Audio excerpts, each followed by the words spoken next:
Bonjour and welcome to the Malt Cask. Update on my collection today. It's been nearly 2 years since the last one. Again, I'm going to start with bottles which were there on the previous update, and then we're going to move on to the bottles which have joined the collection in the last 2 years. So let's get started with what was already there before. Straight away in there with Aberlour 16. This one, sherried, has kind of started growing on me actually in the last couple of years. Unfortunately, there's not that much left in the bottle. Bunnahabhain 12 from Islay, not really peated. Again, more sherry cake, like Christmas cake, sorry. This one's a new bottle, even if there's probably not that much left in there. But that's definitely one I like to keep in the collection. Michel Couvreur, French whiskey, based on Scottish distillate in there, aged in Burgundy, very sherried in there. Again, there's not that much left in the bottle, but still a good one. I've got the Two Roseliers still there from Lorraine in France, which have moved a little bit down, but I don't tend to drink that much of them actually. I tend to forget about them. Spice Tree from Compass Box still here. Macallan 12 has gone down a little bit. I've bought a new one which I'll have to open to try to compare to this one. Glen Scotia 18, Campbelltown, still pretty good as well. Balvenie 14, one which is decent rum cask finish, but I'll be honest, I'm not the biggest fan of it. Glendronach 12, sherried. Again, this is one I like to keep in the collection, and this one again will need replacing pretty soon because there's not much left in there. I've still got some Caligula 19 from the Old Malt Cask. This one is really, really good, and I know I'm not probably going to be able to replace this one because it was a single cask. It is a single cask, and as you can see, I'm trying to drink it as slowly as I can and enjoy it really as much as I can, because once it's gone, it's gone. Lefroy 18 still there. Again, I don't tend to drink that much. I've got another one, but there's only a little bit left in there. Bruichladdich Islay Barley, the 2009. This one is, you need to be in the mood for this one. Quite a specific whiskey, I feel. Definitely not a beginner's whiskey. I like it when I drink it, but I don't drink it very often. And then I have the Clynelish from Carnmore, Celebration of the Cask, which is 1997 from a sherry puncheon, which is very good as well. But I tend it's more at the back of the cupboard, this one, so that's why it doesn't go down too quickly. I'll have to get back to it. And finally, the Jack Daniel's single barrel. This is a new bottle again. I've probably had a couple of these since the last video, but I still think decent value for money. A nice one to have around, both for sipping or mixing. I like to actually mix it with some smoke head. I think it goes really nicely together with a couple of drops of smoke head in the Jack Daniel's. Pretty good, and it works as well with cocktail, old-fashioned, things like that. So that was for the bottles which were in the collections on the last update, on the last update. So now what's joined the collection in the last 2 years? Well, as you've just seen, a bit of peat first with 2 smoke heads. The standard one, pretty good. Smoky, of course. PT, I'm wondering whether it's some maybe Ardbeg or Caligula. I think on the original, maybe potentially Ardbeg. Their newest release, the Rum Rebel, was released a few weeks ago with some rum finish in there. Rum doesn't really do it for me normally, but I had never tried anything finished in rum which was peated, and this one actually I really like. Again, tastes a bit of I don't know, Ardbeg on the nose and on the palate, but some Caligula more notes on the finish, so could be Caligula. Lagavulin 9 from the Game of Thrones series. I wasn't too keen about buying these. Finally picked one of these up, and I'm actually very glad I did. I didn't pay full price for it, quite cheap, but it's actually a very nice sip as well. Port Ascaig, 100 proof, very good. Probably some Caligula in there as well. And Caligula 16, which was the Fischl Festival release from this year, aged for 16 years, and finished in Amoroso treated hogshead. Very good as well. Really enjoyed it. Kilchoman Loch Gorm, that is not this year's release, that's last year's release, the 2019. Of course, sherried Oloroso in there. Very good. Then I've got the three Chiltern releases, not the three Chiltern releases. or pronunciation, Coit de Kedden, or something like that, which is a 17-year-old blended malt. Probably a mix of some Macallan. Apparently there's some very old Bunnahabhain in there. It's very sherried, very nice. Benevis 21. David at Chiltern released 2 Benevises lately, in the last couple of years, the 21 and the 23. I've opened the 21, I have got the 23 unopened. I've tried the 23 as well, which I think I prefer, but the 21 is very good too. Very grapefruity, I find, very citrusy, but lots of grapefruit notes in there. Tinine 11. This one, what really sold it to me is the ex-Islay matured, which gives it nice little smoky whiffs around, not full-on smoke, but still nice, fresh, sweet notes as well, but with a little bit of an extra smoky, peaty twist in there. We don't know where the barrel came from. I'd potentially go Kalila, but we don't know. Sirius, that's from North Star. It's a 31-year-old. It's a blended malt. Very waxy, very nice. Really, really enjoy that. I'm so glad I bought 2 bottles of this one. And Jack Daniel's Rye, an easy sipper really around, or putting in cocktails. I wasn't too keen on it, or I wasn't too sure about it more. But getting a bottle, again, quite cheap on offer, very decent. Then we go down to some blended malt again, with Johnny Walker Green Label, 15 years old. I was a bit disappointed, expecting more Kalila, more smoke in there.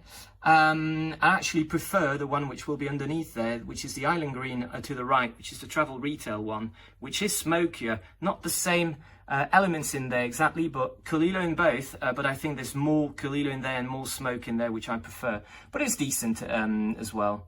Deanston 12, took me a very long time to get around to Deanston. This is the standard 12, which is very good as well. Quite cereally, I would say, in terms of notes. Even if it's very good, I will say I have tried a few Deanston cask strength with some finishes on them, which I thought were even better than the 12. I still quite like to get hold of a bottle of the red wine cask, the Bordeaux wine cask, I think, which would be very nice. Some Taiwanese there, Kavalan. I don't have much of it because, again, like Japanese whiskies, the prices have rocketed up. That's the Concert Master port cask finish. When I opened it, I thought it was pretty boozy and alcoholic and quite strong. With a bit of time, it's really grown on me, very fruity, I really like it. Going to some American stuff now, some Michter's bourbon. I think I remember trying the rye from Michter's, which I really enjoyed. Picked up the bourbon, which is very decent. Again, will I replace it? Not sure about this one, because for the price, a bit pricey. I think there's others like Wild Turkey, for example, 101, which will do the trick for half the price. So that's good. Blanton's Gold. These again are becoming rarer and more difficult to find, and definitely pricier. I really like it. Quite boozy as well. I think this one's 51.5%. Bought it probably a couple of years ago, but really enjoying it. Few Rye, probably one of my favourite rye out there at the moment. Not that I've tried hundreds, but I really like this one. Lots of candied notes and really fruity. Really like it, with some spice in there too.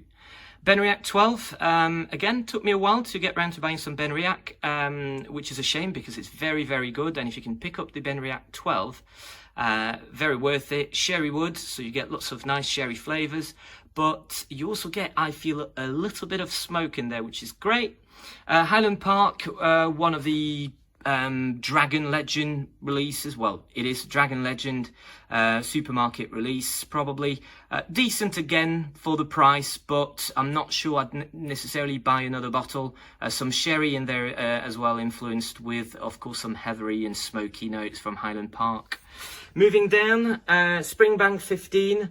Do I need to say much about Springbank? Very, very good. Funky, some tarry notes, sweet notes, fruity notes as well in there. Absolutely love it. Quite hard to come by, this one, actually, at the moment. Arran, that is a 13-year-old. It is a distillery exclusive. I was on Arran about over a year ago now. Picked this one up at the distillery. It's fully matured in an ex-bourbon cask. I know Aaron are very good at doing lots of different kind of finishes and maturation and wine and port and Sauterne and red wine and so on. But actually it's really nice to have it just plain bourbon in there. Very fruity. Really enjoying this one. Ardbeg 10, of course, a big peaty in there. Only ex-American oak bourbon casks in there. Kalila 18, probably one of my favorite. I love Kalila, I love the 12, and the 18 is a very nice step up from it, from the 12. I've got a connoisseur's choice from Gordon and MacPhail, that is a Kalila as well. 2004, bottled in 2018. Very nice. Nakhandu 18. These are one of the probably rare ones which keep a vintage year, and this one is a 1996 sherried whiskey. Picked it up in France, very cheap, I think about 30 odd euros.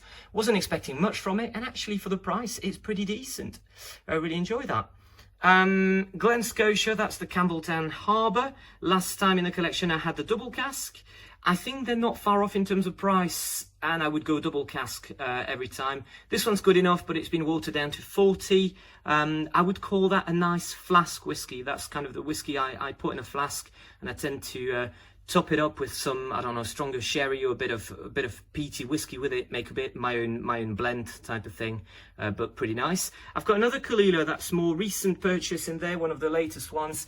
It is from Whisky Broker. Very good prices on Whisky Brokers, some nice single cask, no messing about. This one is a red wine barrique in there, 9 years old, 57.4%. Non-chill filtered, natural coloured, slightly filtered actually, because you can see still some sediment in there, which I absolutely love, and it tastes really nice. I've got some Vermont 19, slightly higher strength, 48.9%. This is matured in, again, French oak barrique. It's red wine in there, and it's very nice. I wasn't too sure again at the start because I don't think this is cask strength, but really enjoying this one. And the Island Green Travel Retail Johnny Walker, which I said I prefer personally to the Green Label 15 years old. Finally, I've got 3 more down there. Some more sherry in there with Tamdhu 10. Again, decent kind of entry point for Tamdhu, which is pretty good. A Glengoyne, I think this one, there's just 1 dram left in the bottle. That's Glengoyne 14. Again, some sherry in there. That was a Marks and Spencer's exclusive, I think, which I've not seen around, so they must have stopped doing it.